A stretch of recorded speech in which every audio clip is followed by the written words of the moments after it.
ప్రధానమంత్రి నరేంద్ర మోడీ గారి ఆధ్వర్యంలో నిన్న జరిగిన కేబినెట్ సమావేశంలో కీలకమైన నిర్ణయం, అనేక నిర్ణయాలతో పాటు రాబోయే జనగణనతో పాటు కులగణన చేయాలనే నిర్ణయానికి ఈరోజు ఇందూరు జిల్లా శాఖ తరఫు నుండి జిల్లా అధ్యక్షుడు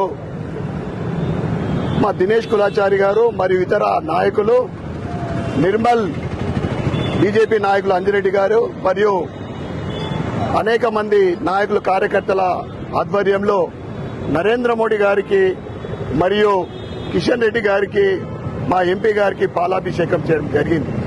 ఎందుకంటే గతంలో 1931లో ఈ కులగణన చేయడం జరిగింది.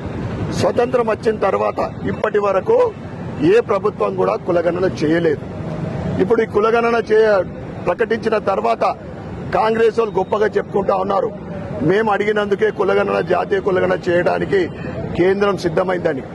మీరు 65 సంవత్సరాలు పరిపాలించారు, అప్పుడు ఎటుపోయింది, బుద్ధి ఎటుపోయింది.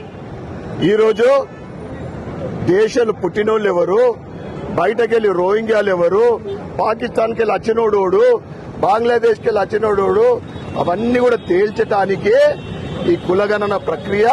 ఈ కులగణన ద్వారా బీసీలకు, ఎస్సీలకు, ఎస్టీలకు, అన్ని కులాల వారికి సమానమైన న్యాయం దక్కుతుంది.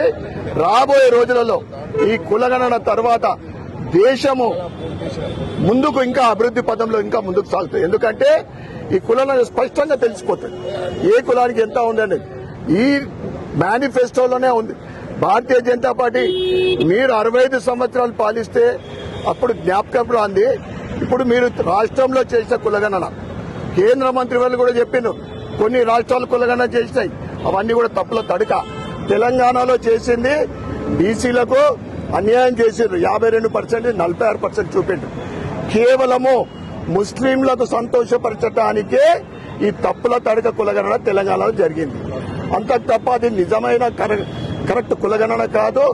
ఇప్పుడు జరపబోయే జాతీయ కులగణనలో ప్రజలందరూ కూడా పాల్గొనవలసిందిగా భారతీయ జనతా పార్టీ ఇందూరు శాఖ తరఫు నుండి మేము కోరుకుంటూ, మరొక్కసారి ఈ నిర్ణయం తీసుకున్న, ప్రతిష్టాత్మకమైన నిర్ణయం తీసుకున్న నరేంద్ర మోడీ గారికి ధన్యవాదాలు చెప్పుకుంటూ భారత్ మాతాకి జై.